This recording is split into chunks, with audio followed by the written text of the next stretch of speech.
Snow had a sound when it fell in the god's wood, a thin, papery whisper as flakes brushed the leaves of the heart tree and died there. John stood beneath the pale boughs with Ghost at his side, listening to it like a man listens for the next breath of a fevered child. The red face carved in the weirwood watched him with eyes that were not eyes. The tears of sap at the corners clotted and frozen into amber beads. The pool beneath was a disk of black glass where his reflection shivered and broke under the minute tremors of wind. The god's wood was never truly silent. The weirwood murmured in the marrow of the place, sap and memory and old grief moving in invisible tides. He could feel it now more sharply than he ever had, a tautness in the air that pulled at him like a hook set beneath the sternum. "You're early," Bran's voice said behind him, calm as snowfall. The boy's chair left 2 tracks in the fresh white where Mira and Podrick had pushed him from the keep. Bran wore a heavy wolfskin and no crown. The crows seemed to gather to him without his calling. 3 perched along the heart tree's lowest branch, heads tilting in the same curious rhythm, as if a single mind looked through 3 sets of beady eyes. "Couldn't sleep," John said. Ghost was pacing. Ghost pricked his ears but did not look at Bran. The direwolf's eyes were blood-bright in the dim morning, and frost had gathered along the whiskers of his muzzle. On the other side of the black pool, a single line of boot prints led out of the tangle of hawthorn and elm. Someone had come and gone in the hours before dawn. The prints were long since filled by falling snow, but John had seen them first, the deep, sure heel-toe of a man who knew where he was going. "You felt him," Bran said, as if it were not a question. "I felt something. Names aren't the first thing a power shows you. Comes as pressure, as taste, as a way the hair rises along your forearms when nothing has touched you." Bran looked at the pool as though it were a window and he had private business beyond. But yes, it was him. John did not ask which him. Out here, pronouns were not simple. The North was riddled with the dead, with what had been and still hungered to be again. There were kings in the ice beneath the trees and the whisper of the children's tongues in the wind. There were greenseers threaded through the roots like nerves, sleeping or awake. And there was the him whose shadow had stretched across the world like a spear of winter, who had shattered and blown apart in the red dawn upon the trident of ice. John had watched him fall. He had watched the light break out of him in facets and go vaulting into the sky. He had thought it done. "Things don't end," Bran said mildly, reading the direction of his thinking the way he might read a page. "They change shape, like snow to water to mist and back again.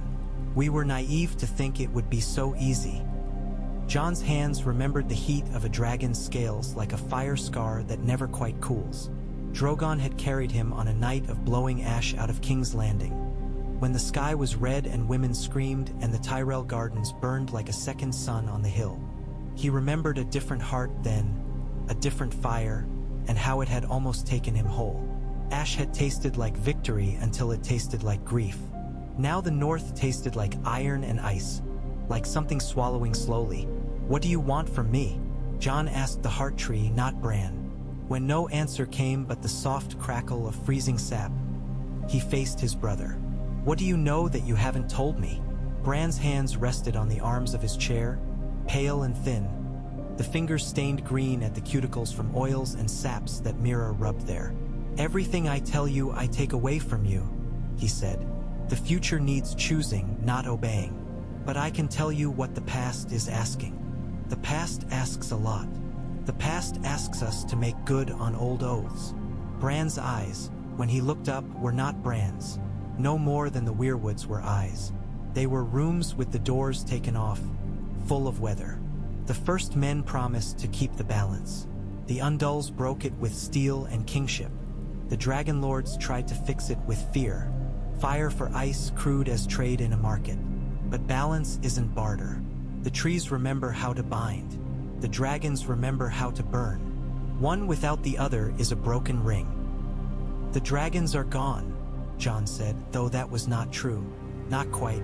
There was one, and perhaps eggs sleeping in lurching ships or forgotten vaults, and a girl who had become a story, a name that tasted of smoke and salt. He had loved her and killed her. Sometimes he woke with his mouth full of ash and her name burning there. He did not speak it aloud in the godswood. The Weirwood would keep it forever if he did. Gone is one of the shapes of hiding, Bran said. Listen. Jon closed his eyes. Snow fell against his lids. He felt ghosts flank against his knee and the pools cold through the soles of his boots. Under all of that, the root hum rose, a patient, endless note that made his molars ache, as if the world were singing through marrow and tooth. Threaded in the hum, a second sound emerged, faint, the rasp of a furnace in a far room, drawing and giving breath. South, Jon said. The word arrived in his mouth without his choosing. Far south, far east, then south, Bran corrected, and one of the crows laughed in a harsh, delighted croak, as if at a child caught out. Jon opened his eyes. If there are dragons in the world, the north is the last place they will consent to come. Consent is for parlors and courts, Bran said.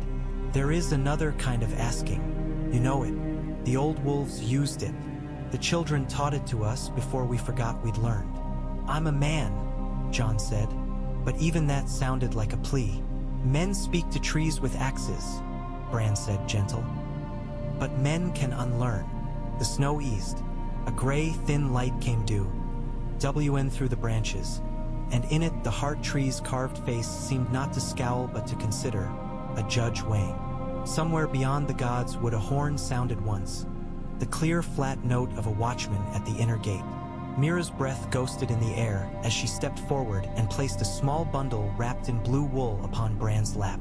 The bundle smelled of resin and smoke, of sap and old leather. From the crypts, Mira said, and her voice held the narrow caution of the Riverlands, where things lived beside you that you could not see until they chose to be seen. Bran opened the bundle. Inside lay a knife with a blade the color of rainwater on slate. Valyrian steel took light into itself and made it other than it had been. This blade swallowed it like a mouth. The hilt was forged with a twist of silver vines, and the pommel was a knot of weirwood, darkened to the red of dried blood by age and handling. Fathers, Jon said softly. It had been too long since he had given that word to any man. It went through him like warm milk on a winter morning, startling and soft. Before it was his, Bran said. It was another's, and before that, another's. Steel remembers, ice remembers, fire remembers. You can bind them. He lifted the knife with two careful hands and held it out. But you cannot do it alone. Jon did not take the blade. He looked over his shoulder at the pool, at the reflection of the red leaves. Say it, Bran said. Jon's mouth was dry. Ghost whined very softly. What does it want? What do you want? Bran asked, as if an echo were the truer voice. I want the north safe. The words came out quick. I want the long winter to be over. I want... He bit the next word back. He would not hand the Weirwood any more names. Names gave shape. Shapes made doors. Then take the blade, Bran said. Jon did. The weight was familiar and strange both, as if his hand remembered a grip he had never learned. A whisper slid down his spine. The crows all cocked their heads at once. The roots go farther than any road, Bran said. If you braid fire into them, the fire learns to walk where wood goes. If you marry a dragon to a tree, the sky can grow out of the ground.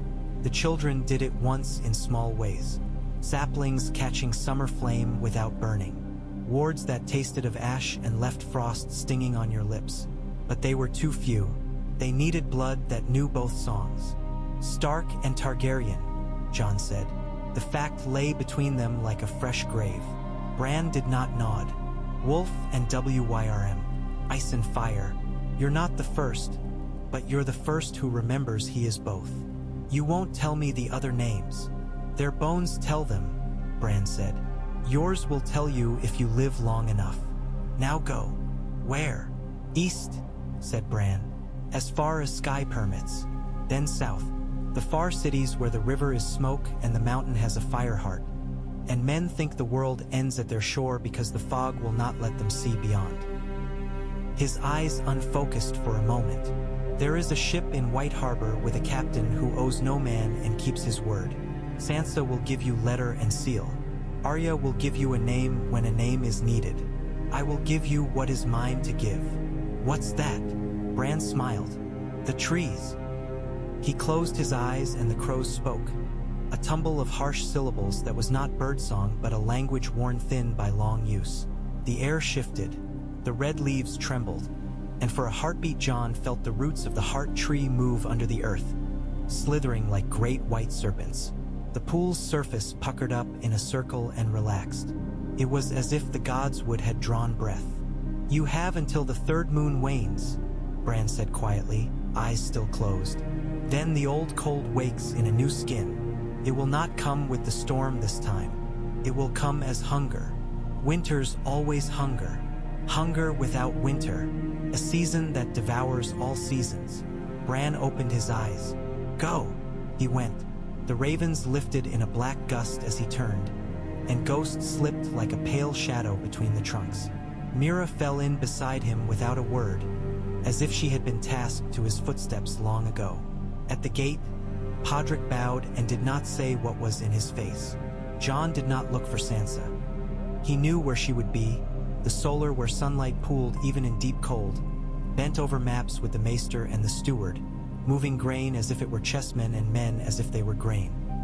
She had learned from wolves and lions both and had become something else, a creature of winter with summer eyes. He loved her, and that love had no room for words. He would take her letter and her seal, and he would go where Bran had sent him, and he would bring back either the thing the North needed or the proof that there was no such thing. The ship was called the Grey Fox, and her captain wore scars like jewelry. He took Sansa's seal in those scarred hands, and his mouth twitched in something like respect, which was rarer than gold, rarer than salt. He looked at Jon and Ghost and at the woman in green with the spear slung across her back and said, "East, east," Jon said, and did not add where. He had learned a little caution. "I'll take you to the end of the world," the captain said, "and we'll see if she ends there." They saw gulls on the third day and none afterward. They saw a line of dolphins cutting like sewing needles along the Grey Fox's wake. They saw a storm walk up out of a blue noon with a crown of white and a robe of iron, and the captain made the ship kneel and pray and rise again. Mira stood at the prow and let the rain erase her. Jon learned the names of the ship's knots. At night he dreamed of roots submerged in black water, reaching like the fingers of drowned men toward a light, but the light was not sky. It was a glow inside the water, and it grew brighter when he breathed, and when he woke his mouth tasted of wet wood and smoke. The river of smoke was real. It rose like a column at the edge of the sea where the land came up in low, angry humps and the air stank of eggs left in the sun. The mountain's mouth opened and shut as if it chewed the sky. The men on the Grey Fox crossed themselves in every religion they had ever known and a few they had invented as boys. The captain gave no sign of fear, which did not mean he had none. He stood like an old mast and squinted into the glare. "Not for men," he said almost tenderly. "But here we are." They found a harbor of black glass where lava had long ago poured into the sea and hardened as it cooled. The docks were the remains of piers from an older age, charred bones of wood set in obsidian. No city stood there now, though there had been one once. Jon could taste human history in the ash. The vallum of an old wall shouldered itself out of the broken ground, half swallowed, its stones glazed with heat until they looked like burnt bread. They made camp beneath a spine of rock, and Jon took the Valyrian knife from its wrapping and set it point first in the glass earth. The blade went in more easily than it should. When he set his palm on the pommel, heat rose up through him, a slow tide. It was not like normal heat. It had a shape. It ran the paths of his arteries and found the old wounds first. The knife between ribs from a man who had called him Lord Commander in the morning and traitor at dusk. The broken, bruised pain where a dragon's shoulder had thrown him into iron. The scar across the palm that Arya had given him when they were children wrestling in the yard, both of them laughing and bleeding and proud. The heat touched each memory and said yes, as a teacher touches a child's work and says here and here.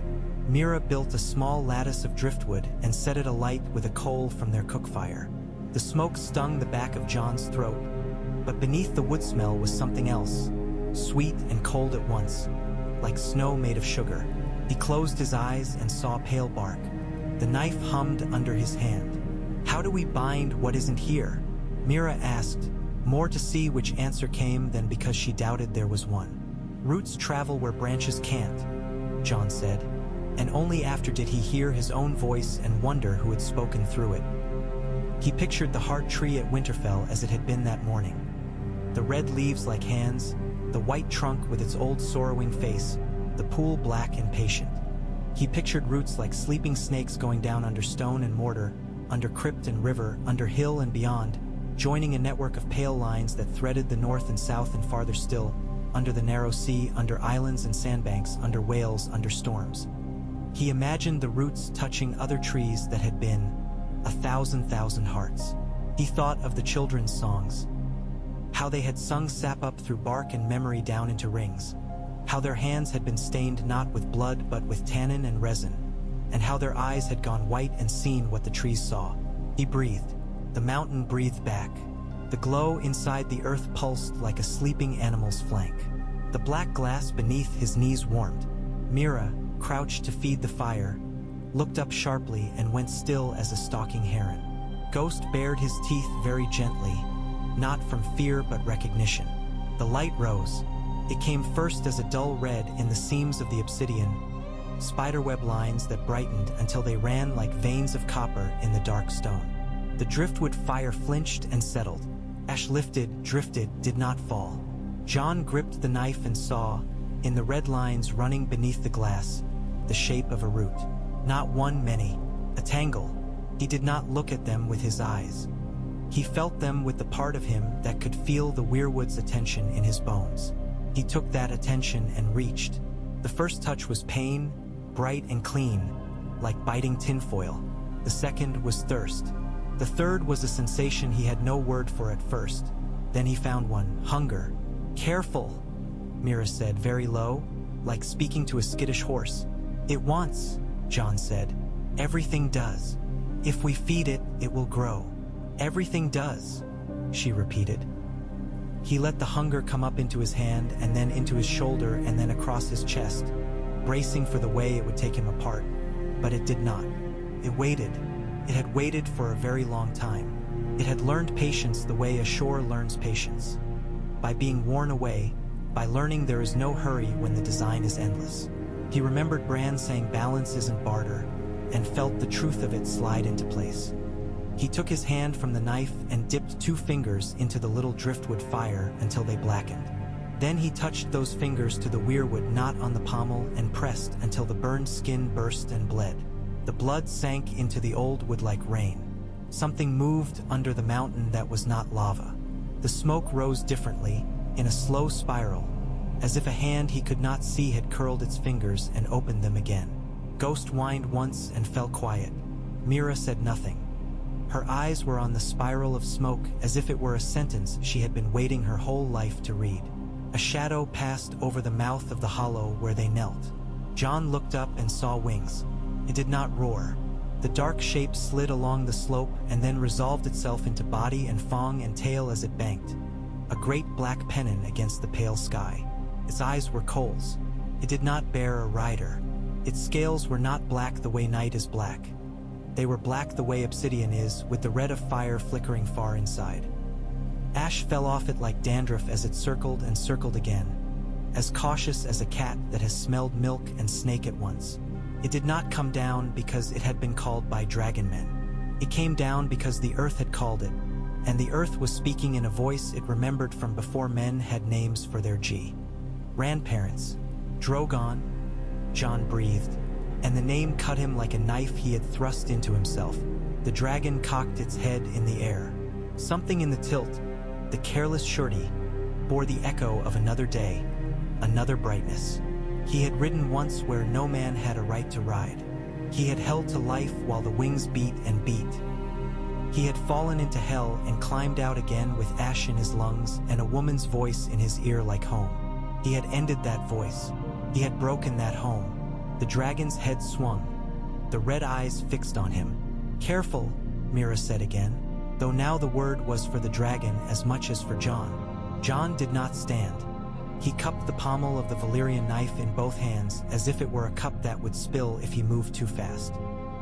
He took the old heat in through his palms and sent it out of himself in a slow ribbon that was not breath and not smoke and not thought. He did not call the dragon's name. He did not petition or command.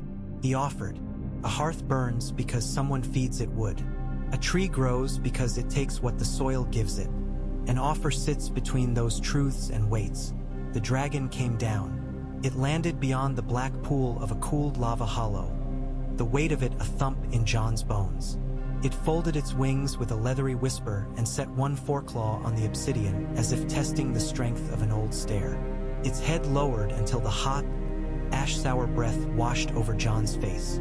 Ghost's rough rose and then settled. The dragon's eyes were not mad. They were old. They had seen cities die and islands sink and a small girl walk into fire and come out changed. "I need you," John said, and heard how pitiful and human the words sounded. Stripped of the false clothes of command, he swallowed and tried again. "The world needs you." The dragon's pupils narrowed to slits and widened again. Its head shifted, bringing the black horn of its snout close enough to touch his chest. Mira's hand was on her spear, not to strike but to ground herself, as if the spear were a lightning rod. "Not to conquer," John said, "to bind." He let the hunger he had felt in the roots run through him and out, not at the dragon but at the land, at the red lines in the glass, at the spiral of smoke. He showed the dragon the ring he meant to make. Tree rooting into fire, fire coursing along root, ward laid along rivers and ridges, along old lines men had forgotten were lines. He showed the dragon frost that would never quite gather where such fire ran, and blights that would turn at the edge of those invisible fences, and children who would grow with their bones full of summer even in winter, because the balance of cold and heat made room for them. He did not show palaces. He did not show banners. He showed a world where dragons could sleep without being hunted and trees could grow without being felled, and where men would be permitted to live so long as they remembered they were not the loudest thing. The dragon's breath warmed his face as the picture went out of him. For a moment nothing moved, and then the dragon lowered its head further and touched the horn of its snout to the pommel of the knife. The weirwood not drank heat that should have scorched and did not. The Valyrian blade sang, a note too low for ears. The red in the obsidian brightened, then dimmed, then brightened again in time with John's heart. He had the odd and helpless sense of being a stitch drawn through cloth with a needle that reached from Winterfell to this black shore. The thread ran through him and left him gasping. He saw the heart tree as it must have been when it was young, roots clean and greedy, its white bark unscarred. He saw blood spatter across it and run down and soak into the soil, and he saw men kneel there in every fashion of kneeling the North had ever learned, from worship to apology to oath. He saw dragons will over cold water off Dragonstone, and their breath made fog and then rain, and the rain fell on oaks and pines and a single white tree that grew too near the shore and knew a different weather than other trees. He saw the children with knives made of obsidian and fingers stained red to their first knuckles. He saw a woman pulling a sapling from a hill of bones and planting it in ash. He saw future and past eat from the same bowl. "Now," Mira said, as if to the tree and the dragon both. John did not know what to do, so he did what all men had done before his cleverness failed them. He gave what he had. He set his palm fully against the weirwood knot and pressed until the blood came again, and then he bent his head and breathed against the wood the way a man breathes against a sleeping child's hair, careful, reverent, unashamed. The dragon drew its breath in, and when it exhaled, it did not burn. The fire that came out of the dragon's throat was not the red-yellow of war. It was a pale, rippling thing like heat seen over sand, and where it passed across the knife, the blade did not glow. The grain of it opened as if it were wood, and the fire seeped in the way rain seeps into loam. The weirwood knot darkened and then brightened, red and white chasing each other like fox and hare. The red lines in the obsidian ran faster. John's heart stumbled and then found a different rhythm, slower and deeper, as if a second heart had been installed beside the first, and the two had agreed to share the work. Far away, in the Godswood at Winterfell, the heart tree opened its red mouth and let out a sound that no man heard and all the North felt. Sansa's quill paused over the grain tallies without her knowing why. Arya, riding a hard little mare on the white knife, rode with a sword on her hip and 3 names in her pocket she hadn't decided whether to spend, looked up at a hawk that had been following her all morning and smiled and did not know why. In the Dreadfort's burned-out shell, a weasel came out from under a fallen beam, sniffed, and retreated. In White Harbor, a pair of boys throw. Angie Knucklebones at the base of a carved marble merman both chose to cheat at the same moment and both repented in the same breath, laughing and did not know why. The binding took. He felt it as a soft cracking in the air, like the sound of new ice shifting on a pond under morning sun. He felt a line laid down from the mountain to the roots under the sea, and then another from those roots to the heart tree at Winterfell, and then others in quick succession. East to a copse where the children had once danced and no man went now because every time someone did, he lost his way home for a night and came back with his hair white, and south to a manor's godswood where the weirwood had been cut centuries ago and a thorn had taken root in its place, still remembering a shadow of what the weirwood had known. Not all the lines took. Some stuttered. Some recoiled from old salt and old iron and fear. But enough laid that the circle began. The dragon lifted its head and shook it as a horse shakes flies from its ears. A sound like a sigh came out of the earth. Mira took her hand from her spear and leaned forward until her forehead touched the obsidian. "It will hold?" Jon asked stupidly, like a boy who wants to be told a story will end where he has decided. "For as long as it is fed," she said. "Everything needs tending, even magic." "Then we'll tend it," Jon said, and only afterward did he realize the we was not just men. The dragon blinked at him slowly, and in that blink was a compact without signatures or witnesses. A pact older than paper, older than language. The gods of the north do not need temples, old Nan had said once when he was a boy, only trees and men to keep the trees from forgetting what they are. He was no longer sure where the keeping ended and the being began. They stayed 3 days at the mountain. Each day the dragon breathed the pale fire and Jon bled and breathed and prayed without language. Each night the binding lines grew easier to feel, like muscle gaining tone under work. On the 3rd morning, a small tree no man had planted put up a shoot at the edge of the black glass. Its bark was pale. Its leaves were not yet red. But when Jon pressed a thumb to the tender bark, he felt a throb of sap that smelled faintly of smoke.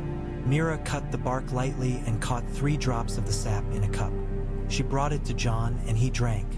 It tasted like tears and honey and the steam off a hot stone. It made his hands tremble and his vision deepen until the world had more layers than a man ought to be able to see and still stay sane. "We have to bring it north," he said. "Not this tree," Mira said. "This is the lock. The key is the breath." "Drogon," Jon said, and the dragon turned its head at the sound, and for the first time since it had come, it made a sound like a laugh. They went north. Where the gray fox had waited, the captain stood with his arms folded as if to keep the sight of the dragon from escaping him and dissipating like a dream. He did not ask for coin. He did not ask for anything. He only touched the old scars on his face as if making sure they were still his, as if the older stories had not come to claim him. The dragon took the air as a matter of course, shadowing the ship when the wind was good and going ahead to wait for them when it was not. Fishermen fell to their knees in their boats. A Tyroshi corsair raised a broken blade and shouted something about the return of the Queen of Fire, then wept into his beard when the dragon ignored him like a weather vane. In White Harbor, the mermen on the city gates looked in their marble indifference as the dragon passed overhead, and the people in the streets did not scream. They looked up and stilled, as if the sound the heart tree had made had left them prepared for this. Sansa met them at the inner bailey with a face that held winter and spring in equal measure. She put her palm flat against the flank of the dragon as it crouched with the great slow patience of large beasts and let her hand rest there until her breath matched its breath. Then she wiped her hand on her gown and kissed Jon's cheek once, like a mother blessing a son before his first war. "Do it," she said. Bran waited in the godswood. The pool was black and unbroken. The red tears on the heart tree's face had thawed and run and frozen again in new patterns, as if the face had had another weeping since Jon left. Bran's eyes were full of a weather Jon did not know. The dragon came to the outer wall and would not pass. Its head rocked the way an animal's head rocks when instinct pulls one way and training another. John went to it and put his hand on the smooth heat of its snout and felt the resistance and the desire both. And he did what men do who would become bridges. He stood between two things and let them cross him. He led the dragon through the gate. The guards on the wall watched without moving. The dragon's claws did not scar the stone. In the godswood, the ravens all flung themselves into the air at once. A black exclamation that came down again as a soft, spreading question as they resettled. The heart tree watched the dragon enter as it had watched kings kneel and boys swear and men die. It watched with the unhurried seriousness of old things. The dragon lowered its head, and for the first time since it had left the mountain, it breathed red fire. It struck the snow first and made a steam that smelled of cinnamon and rust. It curled into the water and made a hiss that was like a snake given speech. John held the knife and the weirwood knot and felt the binding lines blaze to life in a net of heat. He felt them catch in the other weirwoods of the north like harp strings plucked in a long room. He felt a line leap south to a tree in the godswood at Storm's End that had thought itself forgotten and straighten as if a rod had been set down its spine. He felt a line go west and die in the deep, where a tree had once stood on an island. And now was only a rumor fishermen told to cover their fear of being out after dark. Again, Bran said, though what he meant by it had no measurement in it. It meant not once. It meant always. The dragon breathed again, and now the fire was pale, and the heart tree drank. The red leaves shivered and then lay still. The face on the trunk altered not by the carver's knife but by the shifting of the wood beneath. Sorrow and fury both moved through it like clouds, and then what it wore was something else. Attention. John felt the attention settle on him and knew, without language, that he had entered a service he would never be released from, not by age or king or death. The old gods do not make knights, they make keepers. He saw what he would owe: blood, breath, seasons, the slow maintenance of the ring. He saw what it would cost. His small life, the one in which he might have gone hunting on cold mornings and come home to children who wore his frown, the one in which he might have been only John. He set that down the way a man sets down a sword he has outgrown. "I'm yours," he said, and this time he did not mind the way the gods would keep the words. The hunger came like weather from the east. It did not come with snow. It came with a crop of worms that turned every field in a small village outside Deepwood Mott into mud that moved. It came with milk that went sour in the pail when it had been sweet at the teat. It came with a silence in the night that made dogs whine and men drink. It moved in the edges of men's vision like a thin dog. Where it passed, bread cracked to dust in the hand. It was not winter. It was appetite, a mouth that had no body. The ring took its first work. John stood beneath the heart tree and cut his palm again and pressed it to the weirwood knot and let the dragon's breath run through him. The pale fire coursed the lines he had laid and reached that village not as flame but as the taste of iron on the tongue. And the worms stiffened and died all at once, and the milk stayed milk. The men there did not say prayers to dragons. They hung talismans of red cloth from their door lintels without knowing why.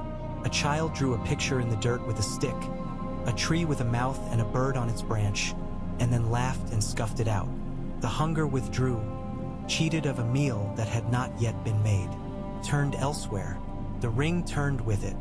The dragon slept with one eye half open, smoke rising from one nostril in a thin thread that never quite broke. Sansa turned the grain tallies without fear as the fall wore on. Men went out to hunt and came back with meat because the deer had not fled far this year, because something in the trees told them they could come closer. Arya returned with a name she had decided not to spend, because there are debts a keeping pays in other coin. Bran sat beneath the heart tree with his eyes gone white and traveled paths that Jon would never see and that Mira would guard with her spear and her life. The ring held. Word went out in little rills that gathered into a river. In Old Town, a maester wrote a paper about a correlation between hearth smoke and infant survival and had it laughed out of the conclave, and then 6 months later had it taken very seriously indeed.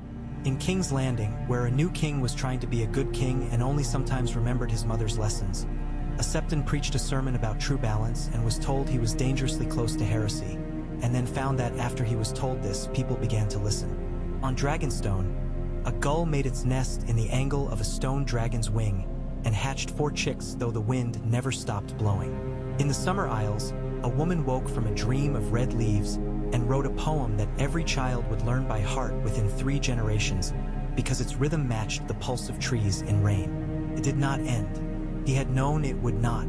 He grew older. He did not grow apart.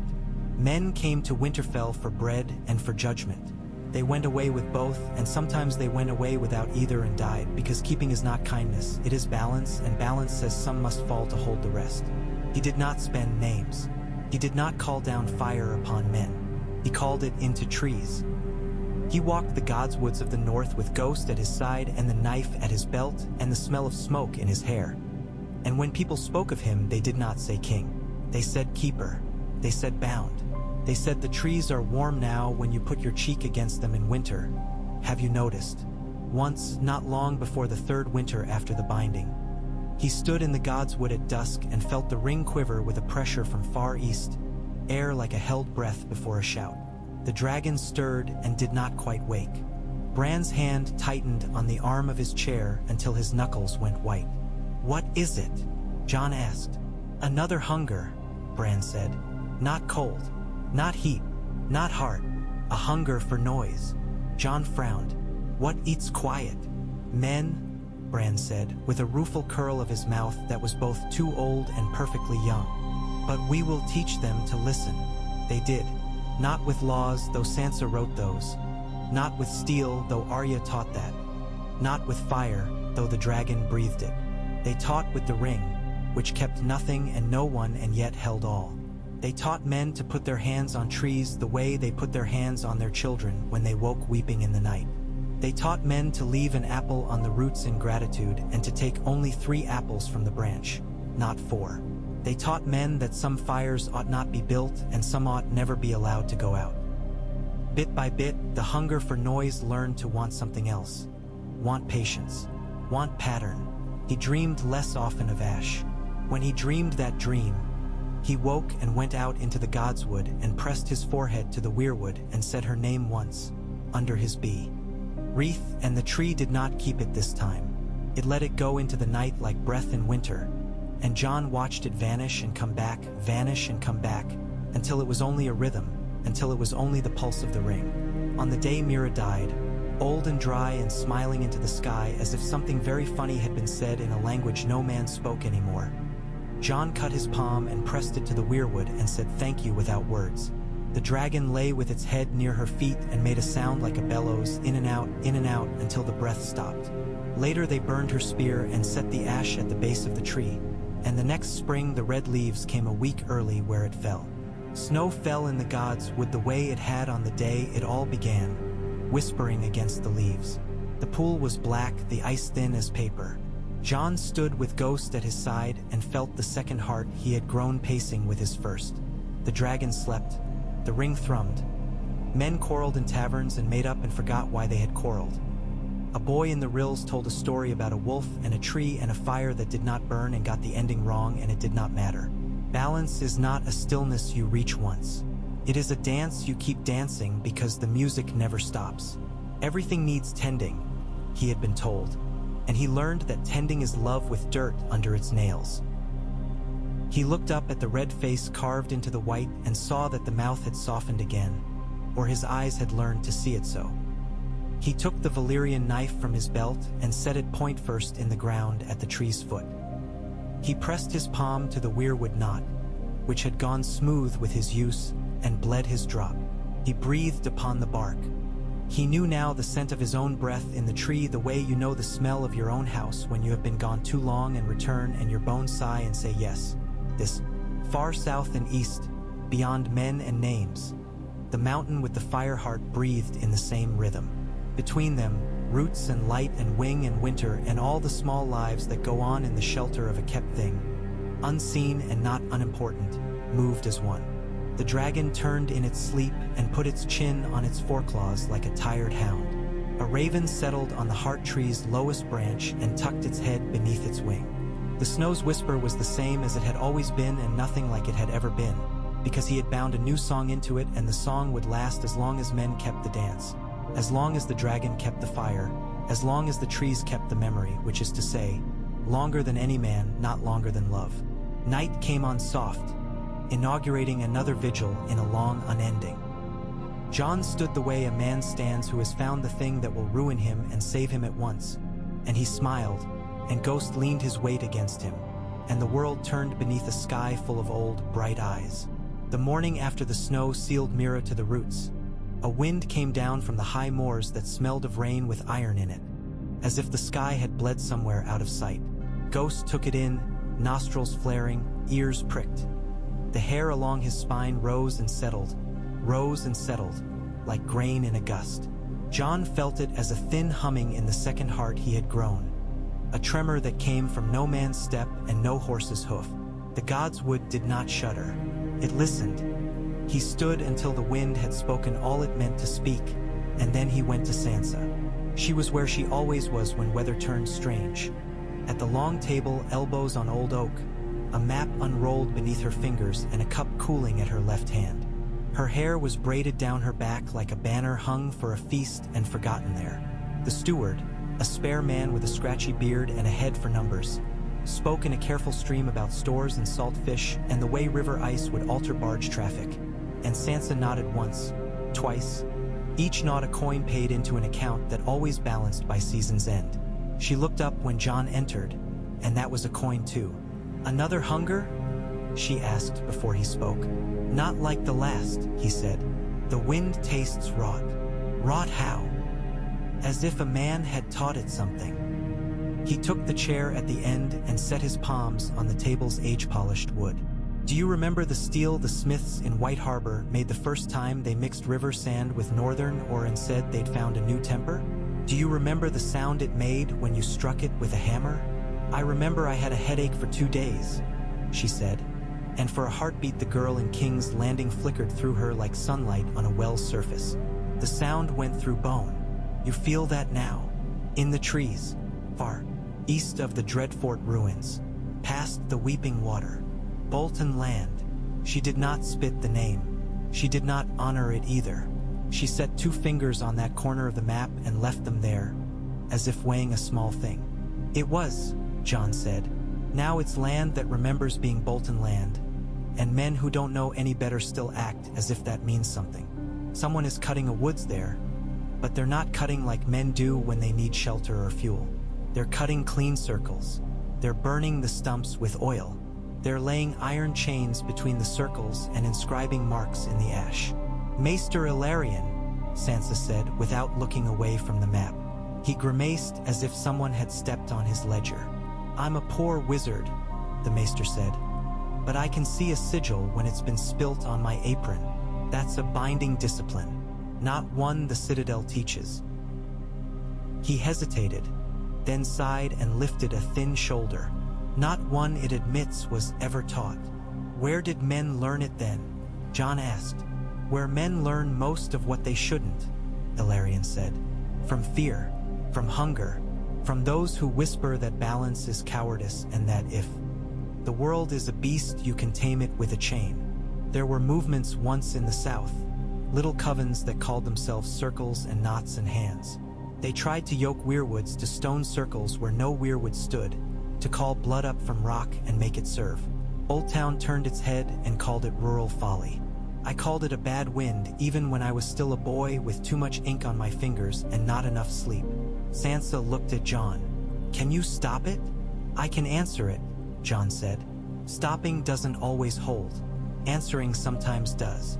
"I'll send men to watch," Sansa said, and her mouth went wry. "Good men to watch. Not men who will gallop in and make a muddle because they want to be heroes in a song no one will finish. Send Edric Hill," John said. "He listens before he speaks." "Edric then," she said, and made a small notation at the map's edge that meant an order would go out before sunset. John picked up the sound in the roots and followed it as a hound follows a long trail. Nose down in one sense, spine lifted in another. He felt the ring, its circuits bright where the dragon had breathed and steady where the trees held breath, and threaded himself into it until the stranger's hum stood out like a false note from a fiddler hand. It led him over hard moor and old clearings where long-dead villages had left nothing but a different weave to the grass. The boy's mouth tilted in a way that would have been called a smile if there had been anything to smile about. "You shouldn't have killed your queen," he said. John took the words in and set them down. "I killed a woman I loved," he said. "I keep the trees now, and I keep boys from being harnessed to work they did not choose." The man with the scroll lowered it. He was thin and square-shouldered and would have been handsome if not for the hunger in him that had been gnawing too long on pride. "We don't need Stark keeping," he said. "We don't need dragons. We've had dragons. They made ash of cities and tasted children on the air. We'll have a north that keeps itself the way the first men kept it, by cutting and binding and remembering that soil obeys iron better than it obeys dreams. By chaining weirwoods that are not there," John said mildly. "Weirwoods are only a habit," the man said. "The power is in what once was. Lay iron where once a heart stood and the world will remember being persuaded. We've done it before. Atzer's not." Maester Ilarion had named one of those old covens in a reluctant whisper back in the solar. The name came back to John as if it had been waiting behind the next thought. "Your hands are full of old cords," he said to the man. "You've knotted yourself to men who died for not knowing where to stop. The Citadel might call us old," the man said, and in the way he said Citadel was the satisfaction of having been uninvited and going anyway. "But the land remembers cords. You have your ring. We'll tie ours." John nodded once, as if a point had been made that he could not fail to understand. He looked at the boy. "What's your name?" "Theen," the boy said. It wasn't a northern name. It had the shape of hills to it, not mountains. He spoke it like a dare and an apology both. "Is this what you want, Theen?" "I want to be warm," the boy said, which was truth so bald it almost made John look away. "There's a cellar in my mother's house that's warm, and I go sleep by the barrels sometimes, but she tells me to come up because there's something in the cellar that listens." "There is," John said. "The land listens. It listened when men pinned iron to it and told it to remember iron. It listened when men sang to it and told it to remember the song. It'll listen to you too, if you choose what you sing." The man with the scroll lifted it again as if it were a shield. "Enough. You can do what you like outside my ring," John said. "You can lay chains and read and think power is a thing your hands own. Inside my ring, the roots run hotter than your oil. The boy goes with me." The men shifted. One started to spit and didn't. The chains creaked like a ship in a crosswind.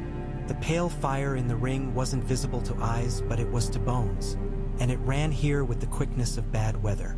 John reached down and took the nearest chain in his hand. Iron bit his skin. The old gods bit back. He breathed out. Not a shout, not a command, only the same careful gift he had made to the mountain. The chain warmed until it sighed like a tired beast. It did not melt. It remembered. Iron bears smelting in flame as surely as would remember sap and leaf, and memory is only unburnt fuel set aside for the next fire. The links relaxed like knots unpicked by the hands that had tied them. The chain fell in a small heap. The men took a step back, not all of them, but enough. John stepped over the line and offered his hand to the boy. "It will still be warm," he said. "You'll just be warmer." Dean watched John's hand the way a fox watches a trap. Then he set his own palm in John's. His skin was surprisingly cool. His pulse was quick, a bird's. "Your ring won't last," the man said. "It's pride to think it will. It's a wheel. Wheels break. Everything breaks," John said. "The ring is for binding while we live. After, others will bind." He looked back over his shoulder. "If you lay chains where I've warmed the roots, the chains will soften and drop. If you lay them elsewhere, maybe they'll hold for a little. They'll hold until your hunger eats you. It's a thin dog." He walked away with the boy and Ghost and left the man with his scroll and his chain and his men who could not decide whether to stand or sit. When they had gone 10 paces into the scrub, Dean said very quietly, "I dreamt of red leaves once. They made a sound like rain when nothing was falling." "They do," John said. "Sometimes when there's no wind, the trees move anyway." "I'm glad," the boy said, as if a weight had shifted on his shoulders, as if the iron had been hung there too long and he hadn't known why his back ached. Sansa did not ask whose house the boy came from. She had the kitchen find him a plate, and she had a hard-eyed woman from one of the smaller hillholds sit with him while he ate and made sure he ate all of it. She fetched Arya out of the yard with snow in her hair and laughter on her mouth like a scar she wore gladly. Arya looked at the boy and saw small, hungry hands. She looked at Jon and saw the way his eyes went sideways when someone asked for more than there was to give.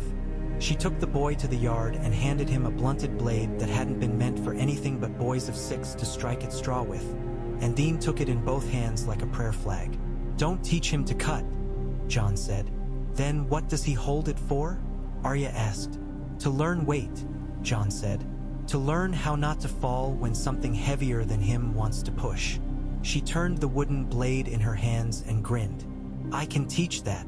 Dean slept 2 nights near the kitchen's warm stones and the 3rd night in the Godswood, curled near Ghost, who breathed across the boy's feet and kept them from going numb. In the morning, Jon brought him to the heart tree and pressed the boy's fingers to the white bark. "Talk to it," he said. "What do I say?" Dean asked, suddenly shy, as if he were about to speak to a king. "What you are," Jon said. "It will sort the rest." The boy stood with his hand on the cold, smooth bark, and his brow furrowed until the furrow smoothed itself and the boy's mouth relaxed. He looked very ordinary then.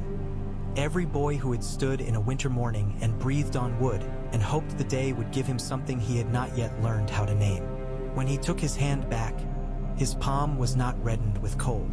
A faint damp stood in circles on the skin, as if sap had kissed him. "You'll go to Bran when he calls," Jon said.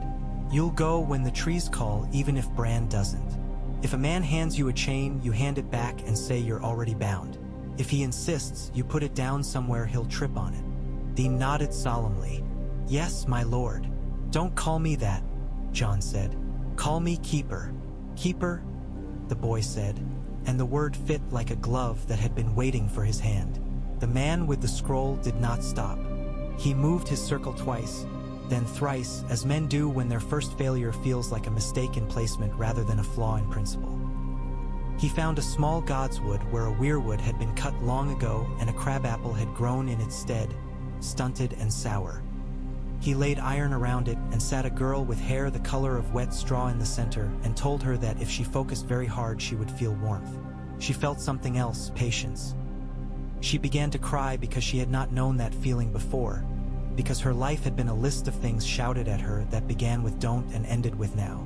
The man with the scroll did not understand why she wept. He thought he had hurt her. He thought he had succeeded. He had neither. South of Winterfell, roads thawed earlier than they ought. The ring carried heat under the ground and lifted frost out of ruts like a careful hand takes splinters from a child's skin. Wagons did not break axles where they used to. A woman with a stall outside the Broken Harp at Barrowton grumbled that people did not come in to warm themselves so much and her trade in mulled cider had fallen. But then she found she sold more apples because people weren't eating them to dress their throats against the chill, and she shrugged and told the stew to use more onions. The warding against blight ran the line of the ring like swallows along a hedge.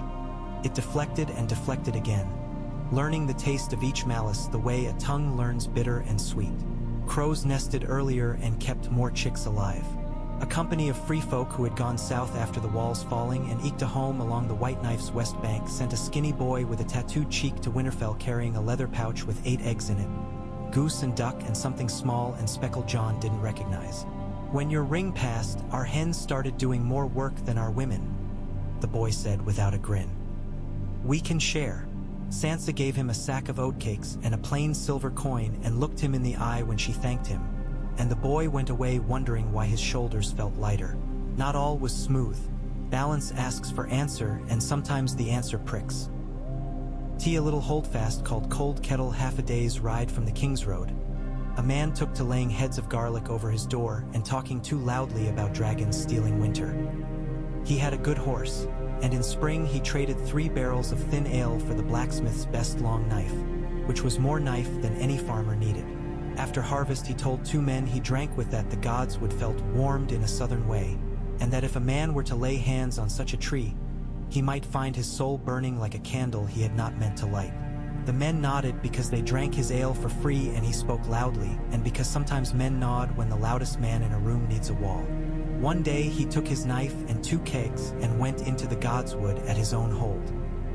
He came out after dark, white to the lips, and with his hand bound in a rag he would not wash, because the blood would not stop. He stopped speaking loudly. The men he had nodded at him came to Winterfell 3 days later, said nothing of the knife, and brought Sansa a wooden spoon their grandfather had carved with a leaf worked into the handle. Sansa thanked them and sent them home with cheese wrapped in wax cloth. The faith of the 7 watched from afar at first, as if a high septon with a head for counting and a fear of cold had told his septons to take notes and keep their sermons careful. A new sept was built at White Harbor with a roof of river-gray slate and the lines of it clean as respectful thought. And the first sermon preached in it spoke of God's light in every hearth and God's justice in every furrow. The word balance did not appear, but the idea leaned in the doorway. A year later, a second sermon in the same sept warned of false woods and false fires, of powers that came when a man whistled for them like hounds and went when a man turned his back like thieves. In the 3rd winter after the binding, a little procession of brothers in brown with their feet wrapped against the cold came to Winterfell and asked leave to speak with the keeper. Sansa had them washed and fed and shown to the long hall. Jon met them by the fire. "We have men who say their children sleep through the night with the weeping less," said the tallest of the brothers, a man with a scar across his mouth that pulled his smile sideways. "We have men who say their bread doesn't mold as quickly even when the air is wet. We have a woman who says her cows calved earlier and the calves stood on their shaky legs and did not fall. Do you come to complain?" Jon asked, not unkindly. "We come to understand," the scar-mouthed brother said. "Some say this is heresy. I say heresy is trying to make God smaller to fit your hand." "The trees are not your God," Jon said. "I know," the brother said. "And the ring is not your throne." Jon liked him for that. He told the brother what he could tell. That binding saves and writing saves and both can be bent. That the ring heats and cools by turns and men must still carry their own wood. That miracles are only work carried out so steadily for so long that it looks like God blinked and a river moved. The brother took the words in with his scarred mouth turned quiet, and the men with him stared into the middle distance the way men do when prayer is working in their bones and the world has not let them know it yet. They left a blessing when they went, as if that were a coin to pay for heat, and the blessing was simple. May your hands not forget how to love the work they're given. Sansa had it copied into the steward's book and hung on a door with the notices of tithe and repair. It did not hurt anyone. Men who read it smiled sometimes before they knew they were smiling. The Ironborn sent ships to test whether a dragon slept too deeply to wake. They came up the coast in 3 long snake-like shapes with black sails that carried no crest and men with pale, eager faces. They waded off the cliffs and sent a boat in under a sky stitched with gulls that cried because they had smelled fish and blood. The dragon rose from the cliff shelf like a storm mussel rising out of flat sea and breathed not at the men but above them. A sheeting of pale heat that seared the story of what might have happened into their hair. The Ironborn lost no men that day. They lost a certainty.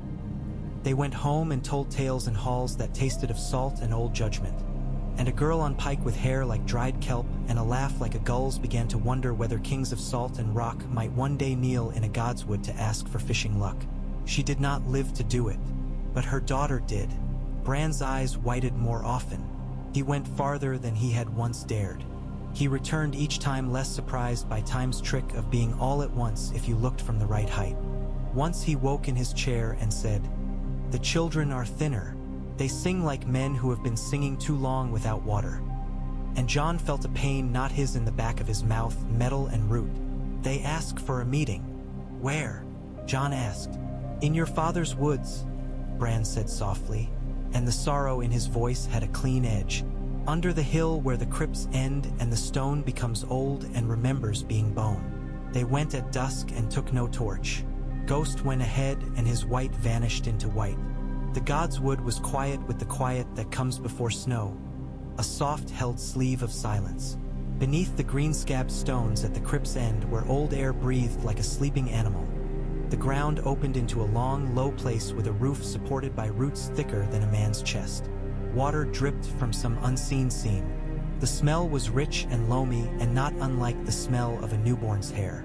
They came out of the dark not all at once, because nothing old likes to be seen as spectacle. Their eyes were the color of bark and the color of leaves and the color of water near stones. Their fingers were long and stained old, as if resin had never come fully off. Why inclined their heads not to John and not to Bran and not to the wolf, who watched them with the careful courtesy pray give something that once taught it to run. "You bind," said the first of them, in a voice like a reed pipe with wind in it. "You bind the way we taught men to bind when men still remembered the names they had when their fathers had no iron." "I bind," John said. "It costs," the child said. "You bleed. The dragon breathes. The tree drinks. There is a mouth in the world that eats the part of you that thinks you can make a hearth without paying for wood. You have fed it properly." John bowed his head because sometimes the only answer to truth is to show you've heard it. "Your songs are thin," he said. "Can the ring strengthen them?" "The ring steadies men," another child said. "It steadies deer and bees and how long bread stays good and the way the river goes around a rock it has always known was there. Our songs are the river. The ring tells men not to dam it to water their garden and then be surprised when it floods their sleeping room." "What do you ask?" Bran asked. He leaned forward in his chair and the roots above them seemed to stoop a little, listening to him as the opposite of gravity. "Do not write down what we sing," the first child said. "Do not set it in wax and call it proof. Sing back when we sing to teach your little ones. If men forget their throats can hold melody and go looking for ink to hold it for them, the ring will crack and the hunger with no season will walk in at the crack and eat the song first, and then what the song held. Men like records," Ilarion had told Sansa once with a rueful hand on his chain. "We like to be sure we understood what we think we understand." John thought of the maester's neat hand copying blessings onto doors and balance sheets onto vellum. He thought of how good it felt to see a story live somewhere you could touch it with a finger. He thought of the boy then standing with his palm on the bark, breathing. He thought of men with chains inscribing ash with iron shapes and thinking that meant something would always happen next. He bowed his head again. "We'll sing," he said. They sang there, men and children under roots and stone, a single small thing that did not care to be a spectacle. The notes were simple and clean and the kind a working throat can hold even when the body is tired. It was the sort of song that makes a bed feel warmer and bread taste sweeter that you put no name to until it is gone and then you realize what name it had was home. John went to the heart tree after and hummed the tune against the bark and felt the ring catch it and carry it like a sound carried across still water on a calm day. Farther than a shout, farther than a bell. Years moved with the stubborn grace years have. John's hair silvered in a salt that winter couldn't steal. She took her palm back damp and smiled softly and did not reach for a quill. She hummed instead. It was the reed song, the river song, the tune men could carry carrying wood. She settled on a bench in the godswood and began to teach it to two lads who had come to throw stones at the pool and forgot to throw them because here was a tune their throats could be kind to. John left her to it as a man leaves a loaf in the oven when he already trusts what his hands have done. The man with the scroll tried a last circle on a hill where lightning had split a lone pine and laid the halves like broken arms. He set iron and ash and a boy with a knife scar on his cheek. He chanted until his voice cracked and he bled from the nose. He felt warmth once, a thin thread of it, and then a gust came up the hill and snatched the thread from his hands and blew it into the grass where it went out like a candle. He sat and wept, not for repentance, not for wisdom, only for the knowledge that he had lost, that something in the world would never say yes to him in the way he had been sure it ought. He put the scroll away and became a trader in salt fish. He married a woman with shoulders like a doorway and did not tell her he had once tried to bind a tree that was no tree. He named his daughter Thene because names are threads men lay whether or not they know the weaving. The hunger that ate noise came back now and again, thinner each time, like a stray that had been made to wait at the door and given a crust after. It learned a different asking, sat when told. It did not always fetch, but it stopped gnawing the chair legs. The other hungers, the old ones that went, or calls honestly, still came as they must. Balance is not balm. Men died in fields and in beds and in woods where they had gone to find a moment with themselves and never come back. Women bled and were saved and were not. Wheat failed in one low valley and barley made up for it in a higher. Tragedy arrived right on time for those who had been waiting in fear of it and was healed not by miracles but by neighbors. The ring did not make men better. It gave them a chance to choose better. When the dragon began to sleep longer, John felt the slow shift in the lines. He was not surprised. He had known from the first day at the mountain that he would spend what was given and the vessel would empty and be made to empty. He went often to the cliff above the old stone tower where Drogon liked to lie in sun like a cat that has learned the whole world was made to be its floor. He lay with his back against warm rock and watched the wing shoulders rise and fall and felt breathing loosen everything he had clenched to hold. One evening, while the sky put on its pinks like a woman putting on shawls by a window, and the wind was so still even midges hung undecided, Bran rolled up beside him in his chair with Podrick at the handles and said, "You know, I know," John said. "There will be another breath." "There always is," Bran said, and for an instant, through boy and man and weather, the glint of child Bran who liked to climb where he should not and laugh where older men frowned went across him like quick light. "Not from him." John nodded. "Eggs then, or a nest we haven't seen, or a cousin of fire we haven't learned how to call by its proper name." "The world is full of cousins," Bran said. "If men would stop killing them before they learned to make a proper introduction." They found the eggs in a place that had once been a tumble-down watch fort on a promontory where salt winds stripped skin and stories both. Dean found them, which felt fitting and true. He had grown long and spare, with the kind of face that holds both joy and grief without cracking. He had gone out to test the ring's line where it bent to skirt a bog that had been swallowing sheep for 100 years and burped one back every decade for men to marvel over. He came back with salt dried on his lips and his clothes stiff, and in his arms a bundle wrapped in a net he'd stripped from a trapper's float. "They were warm," he said stubbornly, because the look in the steward's face had been the look of a man calculating how many quails a fox would eat if indulged. "They looked like stone at first. Men who want to be unimpressed will tell you many things look like stone."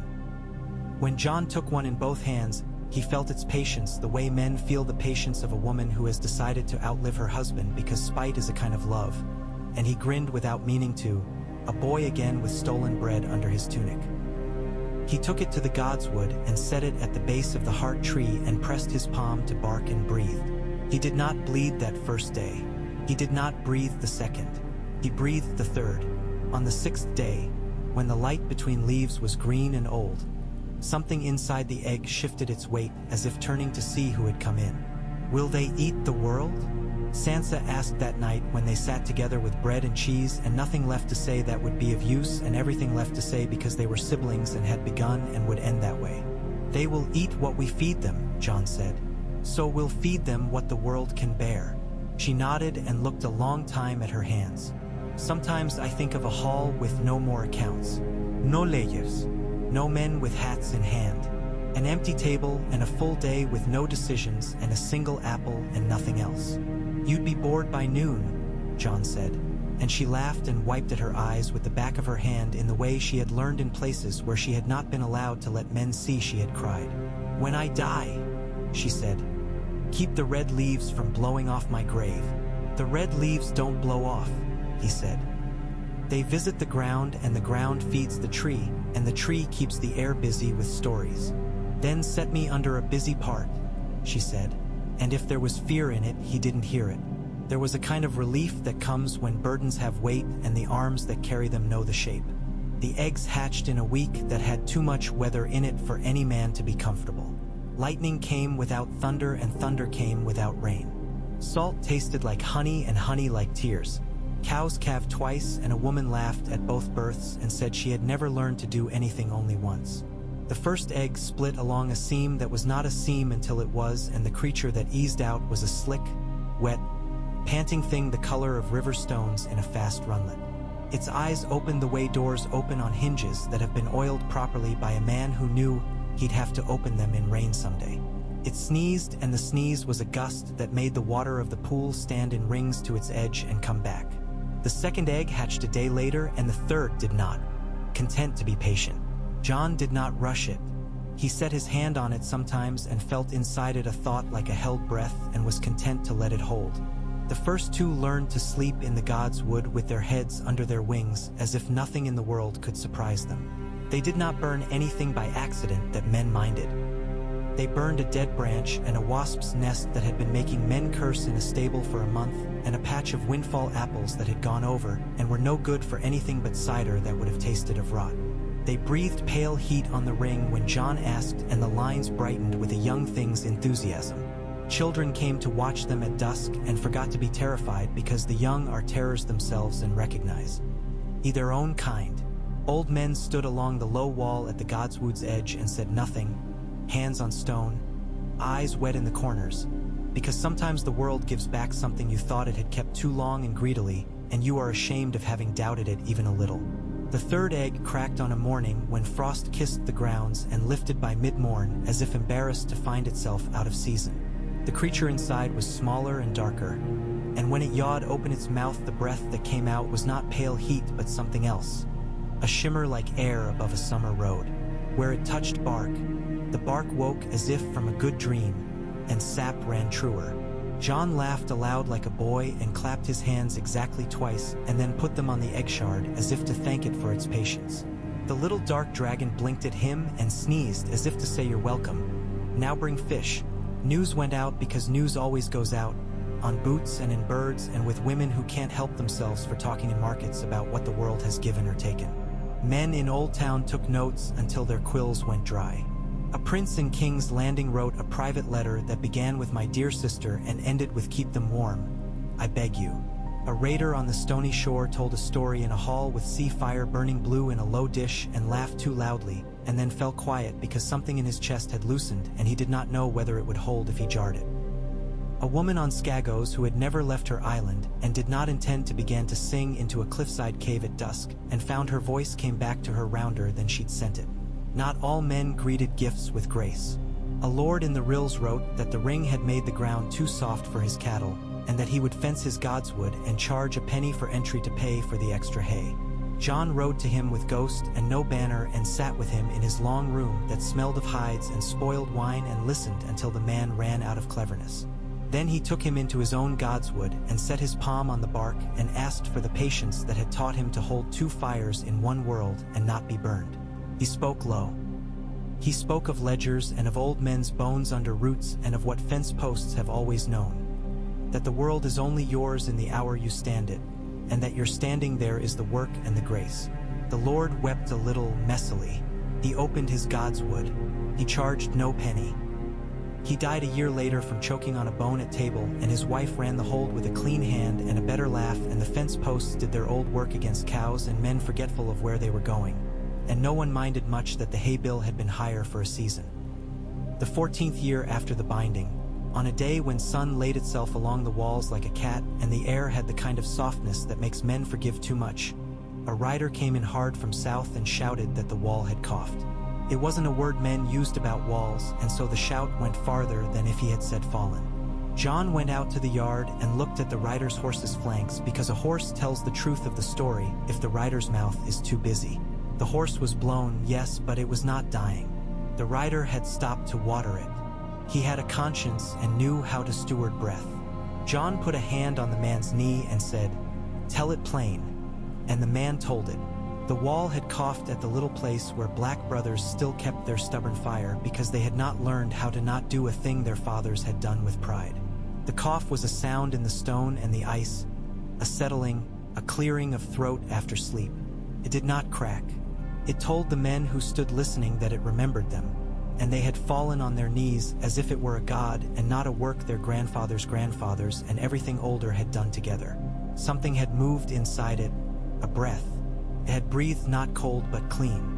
John went north with Dean and Arya and a dozen others, some with black still on their collars out of the habit of belonging to something even when that thing no longer passed out rations.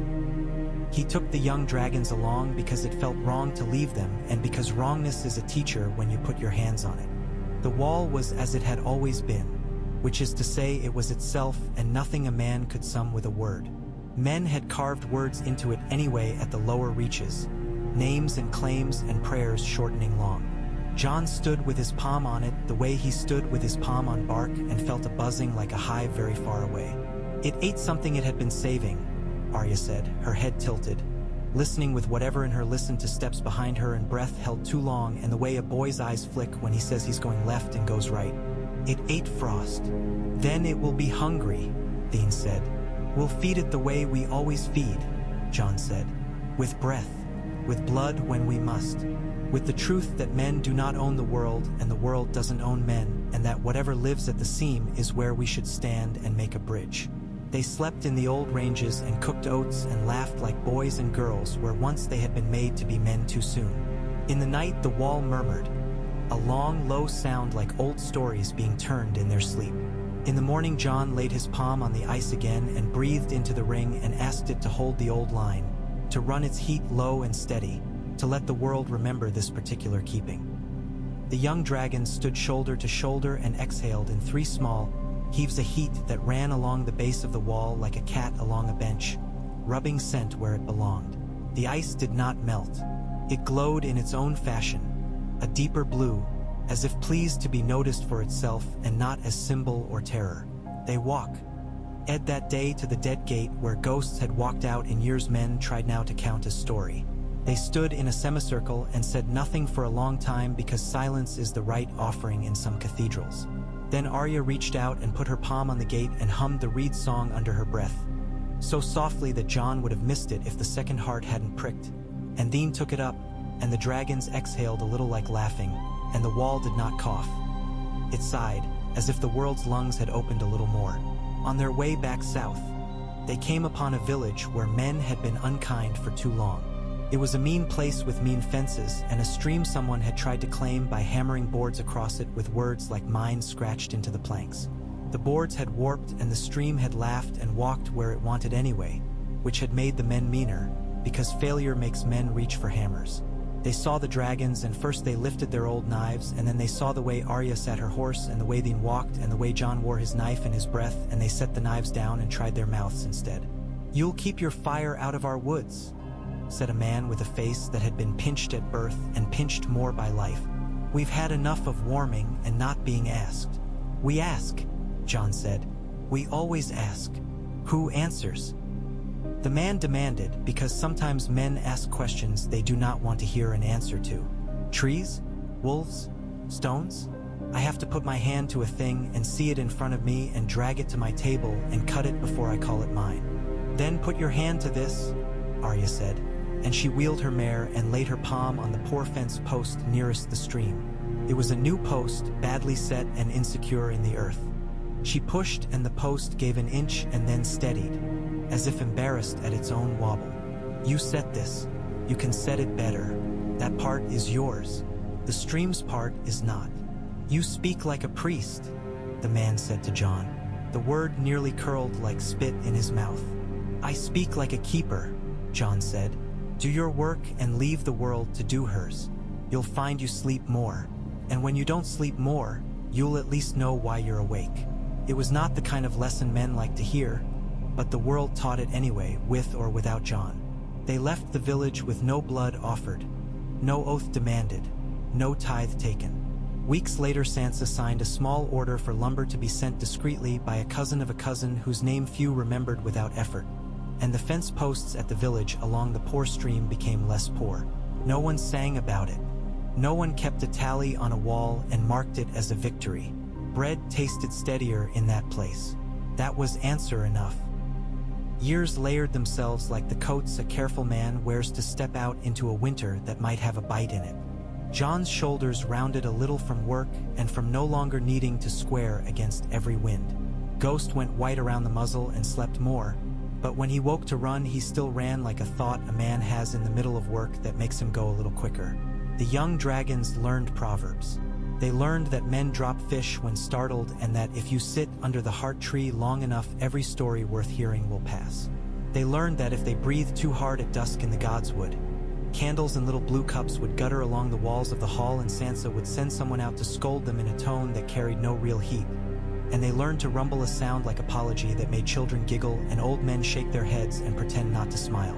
On a night when the northern lights made a rumor of themselves at the horizon, and even sober men left their mugs for the yard to squint up and argue politely about whether they saw anything at all, Bran called Jon down where roots thicken under stone and said, "Will you let go when it's time?"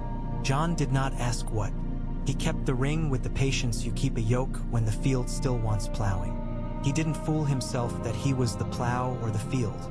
He said, "When it's time." Bran nodded, and for the first time in too long, he let the air move through him like the boy he had been. He leaned his head back against wood and closed his eyes, and in the white pan of his gaze 1,000 stories turned their slow wheels, and none of them hurt him more than a moment longer than they had to. When the time came, it came as a morning with frost, honest frost, season true, and a breath in the godswood that was neither his nor the dragon's. The heart tree's face had worn so many weathers that the mouth was not a mouth anymore, only the idea of one. Jon knew before he put his palm there that the ring would hold without him. He knew because the second heart did not quicken as it always had when he rounded the pool and set his feet just so. It lay quiet, doing its work. He bled because that is how he had always said thank you. He breathed because that is how he had always kept the dance going. He smiled because there was a little apple at the base of the tree that a child had left with the carefulness of someone who knows that gifts matter, and the apple had a small bite taken from it, as if the tree had teeth. He went to Sansa and took her hands and watched the lines the years had made in them and felt nothing in himself but an easing, like a belt loosened at last. He went to Arya and put his forehead to hers and said nothing and let the flow between them be everything. He put his hand on Bran's shoulder and felt the world's weather there like always and knew it would keep whether or not he could go out in it. He went to the dragons and laid his palms flat on their foreheads and felt their breath run under his skin and laughed when the small dark one sneezed and made the hair on his bared forearms lift. He did not die that day. He did not die the next. He walked the godswood and the yard and the low wall and the little stretch of field where the kitchen grew cabbages that always seemed to taste of earth and humility. He ate stew in the hall and took bread when it was past and told a story about the time the mountain breathed and Mira had smiled into the sky, and the story made men laugh where it was meant to and grow quiet where it should. That night he went alone to the godswood and lay down at the base of the heart tree with Ghost at his side and the soft uneven rumble of the dragons sleep a little way off. And he dreamed of a woman walking out of fire with salt in her hair and smoke on her tongue and a mouth that asked the world to be brave. And he woke and said her name aloud, and the tree took it and did not keep it, and the world did not end for his having said it. When he finally went, it was in his sleep because sometimes the world is gentle when it can be. He dreamed a winter without hunger and a summer without pride and a long autumn where men learned to love mending because it let their hands put old things right. He dreamed of the wall sighing and of men tying their knots with care because their fathers had shown them knots that come undone make greater trouble than you ever meant to catch. He dreamed of red leaves falling as they must and being beautiful even as they fell. He dreamed a ring that did not break because hands kept tending it who liked the work and the song and knew they wouldn't be thanked and didn't need to be. He dreamed, and the dream did not end. It folded itself into roots and breath and wing, and the world kept turning with old bright eyes above it, and the snow hissed softly on leaves and died there and was not lost, only turned toward what came next.